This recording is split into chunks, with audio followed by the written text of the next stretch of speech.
Hi, నేను మీ doctor Shivarender. Welcome to our channel.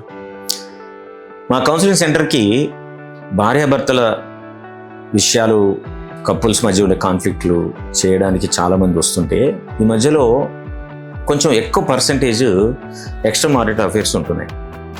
అది మీ అందరు కూడా సుపరిచితం అయిండొచ్చు. దాంతోపాటు ఒక భార్య ఉన్న తర్వాత కూడా ఇంకొక పెళ్లి చేసుకోవాలి అనే ఆలోచన స్లోగా పెరుగుతూ ఉంటుంది. గతంలో మనం ఏమన్నాం, దీన్ని రాజులు, బాగా డబ్బున్న వాళ్ళు, పవర్ చేతిలో ఉన్నవాళ్ళు ఒక్క భార్యతో కాకుండా ఎక్కువ మంది భార్యల్ని పెళ్లి చేసుకునే ఒక సిస్టమ్ ఉండేది. ఇప్పుడు స్లోగా చాలామంది కూడా పాలిగామి వైపు చూస్తున్నారా అనే ఒక అనుమానం కలుగుతుంది. మరి నిజంగానే ఈ పాలిగమి అనేది వ్యక్తులను ఎందుకు అంత ప్రభావితం చేస్తుంది అంటే, మనం బాగా అర్థం చేసుకోవాల్సింది ఏంటంటే, మన ఫిజియాలజీ ఎట్లా పనిచేస్తుంది, మన మనిషి యొక్క ఎవల్యూషన్ ఏ విధంగా పనిచేస్తుంది, మేల్ ఫీమేల్ బ్రెయిన్ ఎట్లా ఫంక్షనాలిటీ చేస్తుంది అని చూస్తే, మిలియన్స్ ఆఫ్ ఇయర్స్ కాగా మెదడు అంటే మగవాళ్ళ మెదడు ఏంటి, హంటింగ్ చేయడం, ఎక్కువ ప్రొక్యూర్ చేసుకోవడం, తర్వాత ల్యాండ్ ప్రొక్యూర్ చేసుకోవడం ఎప్పుడైతే మొదలైందో, ఫీమేల్స్ కూడా ఈ పవర్ ఉన్న వాళ్ళ దగ్గరికి, తర్వాత ఫుడ్ అవైలబిలిటీ ఎక్కువ ఉన్న వాళ్ళ దగ్గరికి, ప్రొక్యూర్మెంట్ ఎక్కువ చేసే వాళ్ళ వైపు ఆకర్షితులు అయ్యేవాళ్ళు, రైట్? సో అప్పుడు ఓన్లీ ఫుడ్ మాత్రమే సర్వైవల్ బేస్గా ఉండేది కాబట్టి అప్పుడు పనిచేశారు. సో మగవాడి లక్ష్యం ఏంటి? He wanted to spread his sperms as many women as they can అనేది చరిత్ర చెప్తున్న మగవాడి యొక్క స్టేట్ ఆఫ్ మైండ్. ఇప్పుడు రిసోర్స్ అనేది ల్యాండ్ ఒకటే కాదు కదా, మనకి డబ్బు, పరపతి, తర్వాత పవరు, విపరీతమైన డబ్బు, ఆస్తులు, బంగారము, ఇన్ని రకాలైన పొజిషన్స్ ఇప్పుడు మనిషికి వచ్చాయి. కానీ వైరింగ్ మాత్రం అదే రకంగా ఉంది. దీని గురించి మన హెలెన్ ఫిషర్ అనే ఆంథ్రోపాలజిస్ట్ ఏం చెప్తుందంటే, సంపాదించిన మగవాళ్ళలో, ఈ పవర్ ఉన్న వాళ్ళలో, అధికారం ఉన్న వాళ్ళలో టెస్టోస్టెరాన్ లెవెల్స్ న్యాచురల్గా ఎక్కువ పెరుగుతాయట. ఈ టెస్టోస్టెరాన్ ఎప్పుడైతే పెరుగుతుందో వాళ్ళకి ఒక నావెల్టీ కావాలి, ఇదంతా చప్పబడిపోయింది, దీనివల్ల ఏం కిక్ వస్తలేదు, డోపమైన్ కిక్ వస్తలేదు అని అనిపిస్తుందట. రీసెర్చ్ రిజల్ట్స్ అట్లా చెప్తున్నాయి. కాబట్టి ధనం పెరిగే కొద్దీ వాళ్ళు నావెల్టీ వెతకాల. నావెల్టీ దేనిలో వెతకాలా? అది ఉంటే ఇంట్లో వెతకాలా, నడిపే కార్లో వెతకాలా, వేసుకునే డ్రెస్లో ఉండాలా, రైట్? తను తినే తిండిలో ఉండాలా, అలాగే తనతో కలిసి జీవించే స్త్రీలో కూడా ఉండాలనే ఒక గాఢమైన వాంఛ వాళ్ళు పెరుగుతున్నప్పుడు పెంచుకున్న value systems, rule of the land, వీటన్నిటిని కూడా బ్రేక్ చేసేంత నావెల్టీ కోసం వాళ్ళు వెతుకుతూ ఉంటారు. దాంతో వాళ్ళు ఒక్కోసారి రూల్స్ కూడా బ్రేక్ చేసి ముందుకెళ్ళేందుకు ఎక్కువ అవకాశం ఉంటుంది. ఇదంతా ఒక పవర్ చేసే, మన బ్రెయిన్లో చేసే ఒక డ్రామా. సో పవర్ ఏం చేస్తుంది? మనిషి యొక్క ఆలోచనను రీవైర్ చేస్తుంది. దానికోసమని ఒక కెట్లర్ అనే అతను బర్కిల్లో చేసిన ఒక రీసెర్చ్ ఏం చెప్తుందంటే, పవర్ సంపాదించిన మనిషి మెదడులో ఎంపతి సర్క్యూట్స్ తగ్గిపోతాయట, రివార్డ్ సర్క్యూట్స్ ఎక్కువ పెరుగుతాయట. దీన్నే పవర్ పారాడాక్స్ అంటాం. ఈ ఎంపతి సర్క్యూట్స్ తగ్గడం అంటే ఏంటి అంటే, అవతల వ్యక్తుల యొక్క స్టేటస్ని కానీ, మానసిక స్థితి కానీ, వాడి ఫిజికల్ కండిషన్ కానీ, వాడి యొక్క సోషల్ ఫైనాన్షియల్ స్టేటస్ని ఏది కూడా గుర్తించడానికి అనువుగానంత హైయెస్ట్ ప్రైడ్ వాళ్ళలో జనరేట్ అవుతుంది. దాంతో ఏమవుతుంది, మనం అనుకున్నదే రైటు, వాళ్ళ పట్ల మనం కొంచెం మన సానుభూతి కానీ, జాలి కానీ చూపించాల్సిన అవసరం లేదు, మనం చేస్తున్న పని మనకు బెనిఫిట్ అవుతుందా లేదా, దానివల్ల మనకు సంతోషం వస్తుందా లేదా, ఇదొక్కటే ఈ పవర్ పారాడాక్స్లో ఎక్కువ ప్లే చేస్తూ ఉంటుంది. అందుకోసమే డబ్బు బాగా సంపాదించే వాళ్ళు, పవర్ బాగా ఉన్నవాళ్ళు, they are be highly focused. దేని మీద ఫోకస్ చేస్తారు? ఓన్లీ అయితే పవర్ని ఎట్లా గ్రాప్ చేయాలి, లేదు డబ్బుని ఎట్లా సంపాదించాలి, లేదు ఈ డబ్బు వల్ల మనకు వచ్చే పబ్లిసిటీ ఎలా వస్తుందో, దీని మీదనే టోటల్గా వాళ్ళు ఫోకస్ చేస్తారు.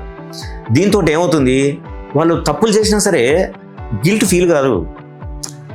ఎందుకు గిల్ట్ ఫీల్ కాదు? ఎందుకనంటే ఎవరికైతే ఎంపతి ఉంటుందో వాడికే కొంచెం గిల్ట్ జనరేట్ అవుతుంది. కానీ ఎంపతి సర్క్యూట్స్ పోయిన తర్వాత వాళ్ళు ఎంతసేపు వాళ్ళని వాళ్ళు ప్రొటెక్షన్ చేసుకునే మూడ్లో ఉంటారు. వాళ్ళ ఫేమ్ తగ్గద్దు, వాళ్ళ డబ్బులు పోకూడదు, వాళ్ళకి చెడ్డ పేరు రాకూడదు, వాళ్ళు ప్రతి ఒక్కరు వాళ్ళని సక్సెస్ఫుల్ పర్సన్గానే చూడాలి అనే ఈ రివార్డ్ వైరింగ్ లోపల ఈ ఎంపతి అనేది మిస్ అయ్యి గిల్ట్ని కూడా డిస్టర్బ్ చేసుకుంటారు.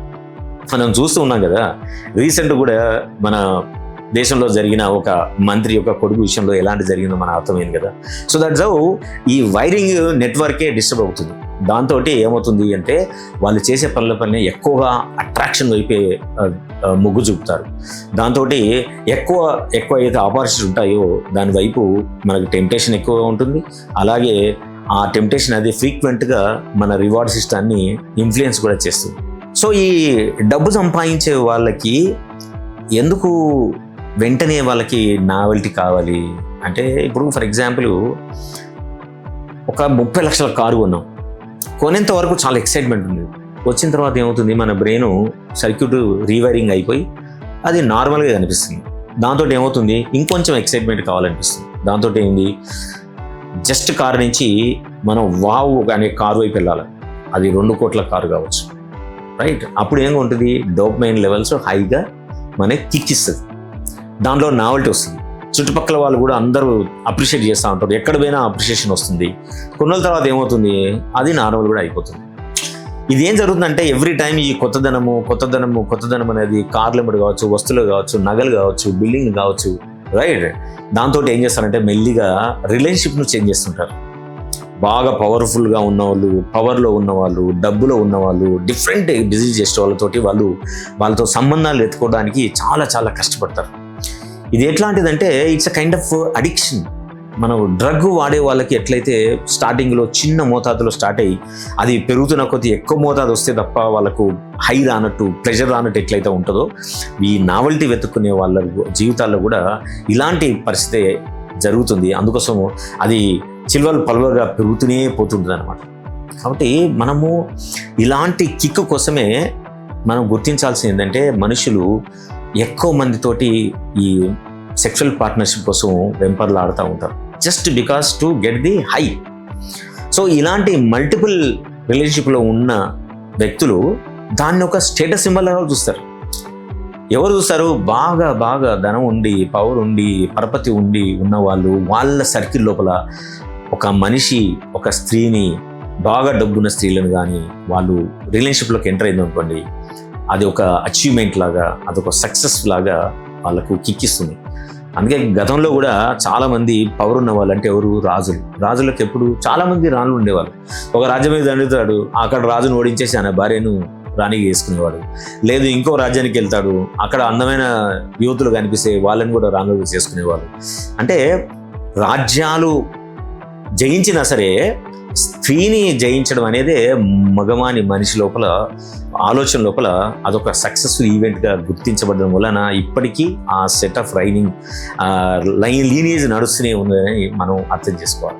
దాదాపుగా 1 సంవత్సరం నుంచి మేము ఈ రిలేషన్షిప్ సంబంధించి రకరకాల వీడియోలు చేస్తున్నాము. అది అబ్సల్యూట్గా అందరికీ ఒక అవేర్నెస్ క్రియేట్ చేయాలి. కుటుంబంలో భార్యాభర్తల మధ్య తప్పకుండా కాన్ఫ్లిక్ట్స్ వస్తాయి, కానీ ఆ కాన్ఫ్లిక్ట్స్ వాళ్ళ జీవితాన్ని సపరేట్ చేయడానికి ఉపయోగపడకుండా వాళ్ళ జీవితాన్ని ఎన్రిచ్ చేయడానికి ఉపయోగించే ఇవన్నీ కూడా ఒక ఎడ్యుకేషనల్ వీడియో లాగా చూసి మీకు ఉపయోగపడితే తప్పకుండా దీన్ని సబ్స్క్రైబ్ చేయండి. మీ స్నేహితులకు కూడా చెప్పి దీన్ని సబ్స్క్రైబ్ చేయండి. మనం అందరం కలిసి ఒక హెల్దీ సొసైటీని క్రియేట్ చేయడంలో భాగస్వాములు అవుతాం. Thank you for your support and help.